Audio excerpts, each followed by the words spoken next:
Hello and welcome back to our channel. This is we're basically doing wall sits over here against the kitchen island. So welcome back. Yes, welcome back to our new series called Chardonnay and Chick-Fil-A. So we will be starting because we're actually currently in a location that has Chick-Fil-A. Yep. So back home in upstate New York doesn't have Chick-Fil-A. So we're going to start a new series on our page called Chardonnay and Chick-Fil-A. Yes, so yesterday at the wine pairing we had Chardonnay with grilled cheese and things that are fried. Yeah. Apparently go really well together. So She said that Nashville fried chicken and Chardonnay it's go really well. good. So unfortunately, it's Sunday, so Chick-fil-A is closed. So we were not able to pick up.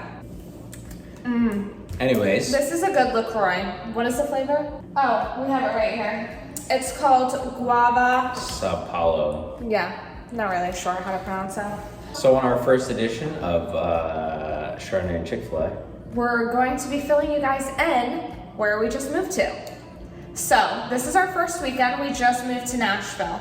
So if you have been following along with us, we are building a house in Florida. So our house isn't complete yet, and we're about probably like 2.5 to 3 months out. So we knew going into it that we were going to have to find a short-term rental because our current house that we live in upstate New York is already rented out for the busy season up north. So we knew that our house was going to be rented out from like the second weekend in July.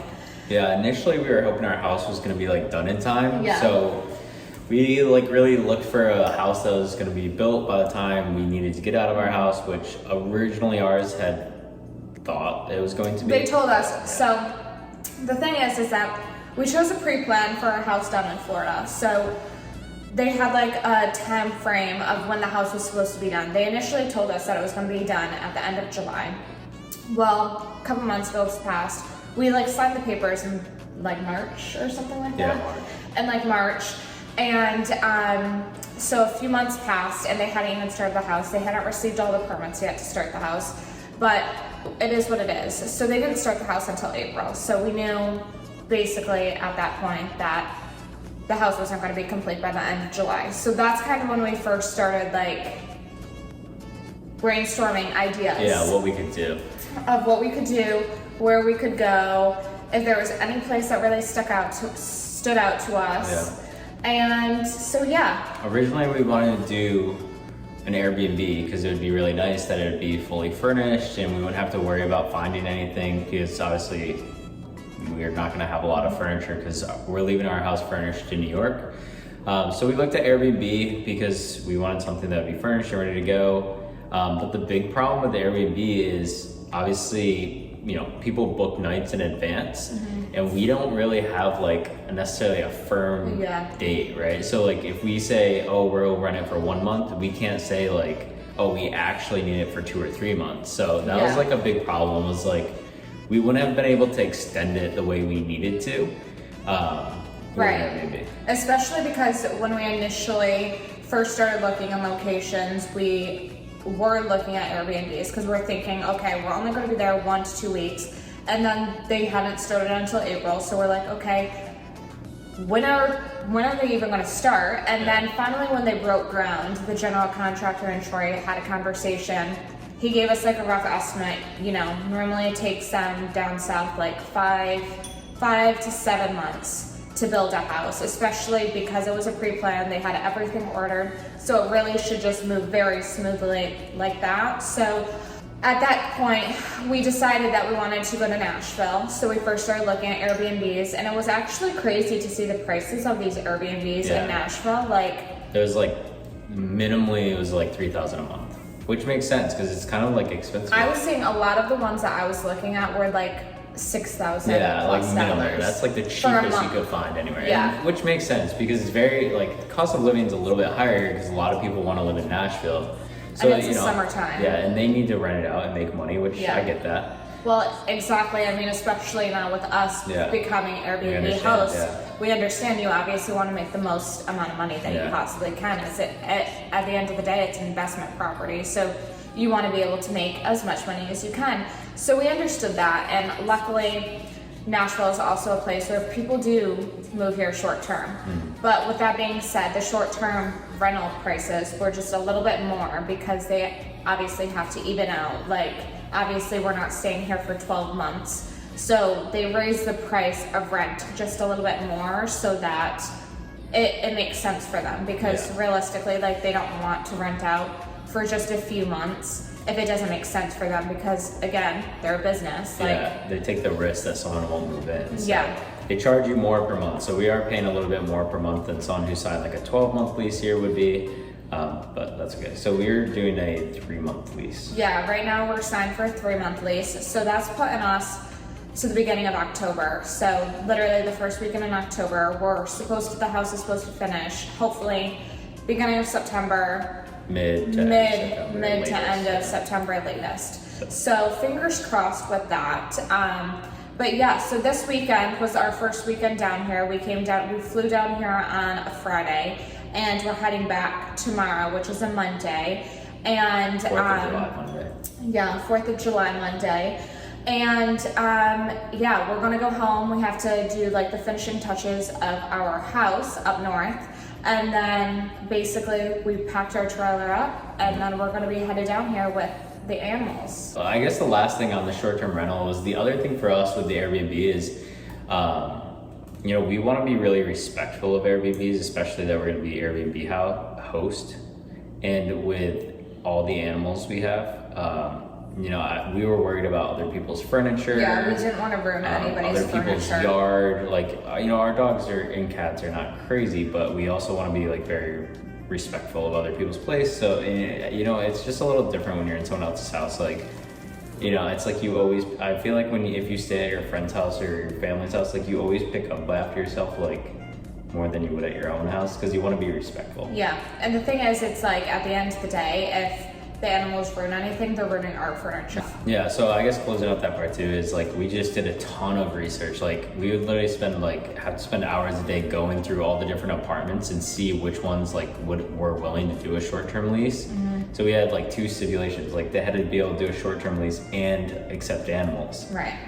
So, you know, we had to be able to do both that. So. And initially, when we first started looking, we were looking for an Airbnb, but I kind of had the idea of wanting to be in Florida because we were building down there. I thought it would be nice to be in the area that we're building our house, so we can kind of see like the final steps and the final process of it all. But realistically, like, we're moving down to Florida, we're building a very nice home that we see ourselves living in at least the next 5 years. So we know we're going to be down there for an extended period of time. So we're like, it made sense for us to go somewhere that we're not really planning on living long term. Yeah. So like a lot of people that are building our neighborhood, like, they told us we could stop by every week and like check it out, and like, so a lot of people are doing that. So initially Florida made a lot of sense, so we could also do that. And I will say that also we have faced some challenges because we're not there. Because I mean, if you know a general contractor, not saying all general contractors, I work in insurance, so I deal with a lot of general contractors.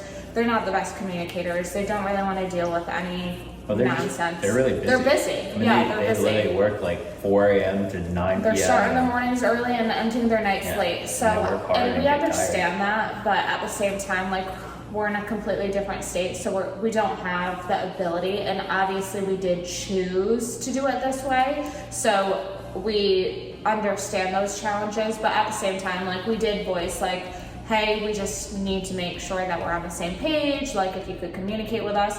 And I feel like our general contractor overall has gotten a bit better, but at the same time, like, he probably doesn't do that with a lot of other people that are building their houses. Like, a lot of other people probably don't, you know, converse with him as often as we do.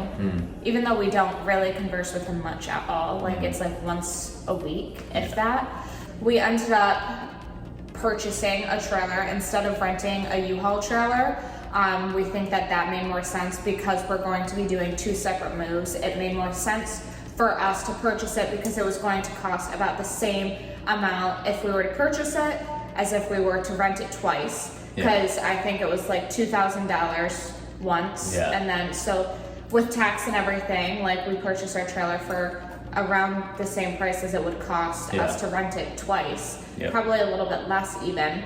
So we bought an enclosed trailer exactly the same as the U-Haul one. It's a little taller, but it's the same width and length and all that. Which is really good for us. But we bought an enclosed trailer. I bought it off my best friend, and we got a second, so it wasn't like crazy expensive or anything. I mean, it's expensive, but like it wasn't like a brand new trailer or anything like that. So I will say, not only are we hope to sell it someday and like get some of our money back. It's another investment piece over here. Yeah, I don't know if we're gonna make money on it, but at least get some of our money back. But I think the nicest thing for us is that we've been able to load it like gradually, because if anyone's ever moved, like I moved almost every single year growing up. I never went to the same school 2 years in a row ever, from the time I was in kindergarten to the time I was 18. I cannot relate. Sam lived in the same house for 22 years. Yeah, up until I graduated college. Yeah. So I moved a lot growing up, and I think anyone who moves knows like the worst part is like moving day, because you have to do like everything within like a 12 to 24 hour period. Like if you have a U-Haul rental or whatever, like you have to load the whole U-Haul in the morning, you have to drive to the place you are, you have to unload it and get it back to the U-Haul place so you stop getting charged. And it's like just so much to like do it all in like a 24-hour period. So I think that's been the nicest thing about buying the trailer, is like you can do it like gradually. Like we've been putting in the things that aren't like, they can get hot and it's okay if they're outside for the most part. We've been loading those gradually, which is nice. And like we had said, like we are leaving a majority of the stuff at our current house, because obviously it's becoming an Airbnb. But one thing that we did have to bring with us was our sectional that we had. We're planning on probably using that in our loft space in our new house eventually, or for like a short period of time until we like find a sectional or pull-out couch or something to go up there. But we figured it would be nice to have that, and then we would have a couch here in the apartment. And then for the bed, Troy actually ordered one off Home Depot. And so because we're here such a short period of time, like that was another thing. It was just so unnecessary for us to go crazy with the furniture. Like we just got the most basic metal bed frame so that it does the job. Yeah, so that's a cool little life hack. If you have to move somewhere and like aren't able to move your bed, or like you have to go down there and like, so we had to come down this weekend even though we weren't able to bring everything. We looked at a couple places, but ended up working out at Home Depot. I was able to do order pickup. And our bed, our mattress, and the bed frame got there it got to the Home Depot like right down the road, like 5 minutes away, like 2 days ago. And they will 2 days prior. They'll let you keep it there for 7 days before they you got to pick it up in 7 days. So we got down here and we rented a truck, and we were able to pick it up, set it up, and go to bed that night in our own apartment, which is really nice. Yeah. And I actually really like the mattress. How much was that mattress? Not very much. It was like maybe 500, around plus or minus maybe 100. So it's crazy the mattresses that you can find online. Like our mattress that we have at home is from Amazon, and it's so comfortable. And actually, I really like this mattress. It has like some sort of like cooling memory foam technology, so it keeps us pretty cool at night, which I enjoy because he gives off a lot of body heat, let me tell you that. So it's nice to have. We're by no means like mattress snobs, so like, we don't need like. I don't need a $2,000 mattress. Yeah, some people, I think sleep's so important. So if you need that mattress, all you, but we sleep fine on these ones. But the thing is like I feel like the mattresses that we found have been really good finds for like at a really affordable price point. So at the end of the day, like they are, I think, very good quality. So although I would just classify them as like an expensive dupe or not expensive dupe, like they're probably a dupe for like some like $3,000 mattress, and we paid $500 for it. So it was just a really good find for us. Speaking of staying cool, that's one of our most favorite things about having this apartment. So we don't have central air at our house. It's like so nice. Like we've been keeping it really cold in here. The thing is that the house that we live in now, it's an old house, so there's just no central air, and if you know upstate New York, some people have central air, some people don't. The newer builds do. Yeah, exactly. Central air is not popular in New York, like forever, until recently, probably within the last 5 to 10 years, because It's not historically, used, it's not used enough. You would use you use your AC for like 2 months. Yeah, And you use your yeah. heat 10 months. Yeah. So it doesn't, but I mean, the newer builds in New York, nice. yeah, definitely have central air. But that's like something that we're also excited. Obviously, we're moving to Florida, so central air is like a given. Like, it just comes with the house. And you don't have this. You don't really have much of a heat system in Yeah. Florida. Yeah, so that's something that's really nice. I love sleeping with it freezing cold. I think it's like the best thing ever. Yep. So yeah, that's that. We are here in Nashville. We're really excited. I think it's going to be really fun, and I'm really excited. I mean, we fly out tomorrow morning, and we're driving down with our animals in a couple days. So I'm really excited for them to be here. So far, though, we're loving Nashville for the people. I would say that's our favorite part so far. Everyone's so nice here, so genuine, so kind. Southern hospitality. Yeah, that's something that Troy's been like obsessing over. Everywhere we go, he's like, I love the Southern hospitality. Yeah, everyone's just so nice, and they use their manners and. Yeah, and I think that's honestly like one of my favorite things in general. Like when you go somewhere and just having like whoever it is, like and the person that's working, like just talk to you and like actually genuinely care about the conversation you're having, because you can tell if they don't want to be talking to you or they don't want to even have that conversation. So I think that's been really great. And we've done some really fun things. So if any of our friends come and visit us these next couple months that we're here, we have a lot of fun things planned for them. So yeah, we're excited. We're here. And we have a lot of fun things coming. So we hope you guys enjoyed. Make sure you like, comment, and subscribe for the fun adventures ahead. And we will see you next time for Chardonnay and Chick-Fil-A. And next time we'll actually have Chardonnay with Chick-Fil-A. And Chick-fil-A. All of the above. Cheers. Cheers. Oh wait, you gotta drink. Oh.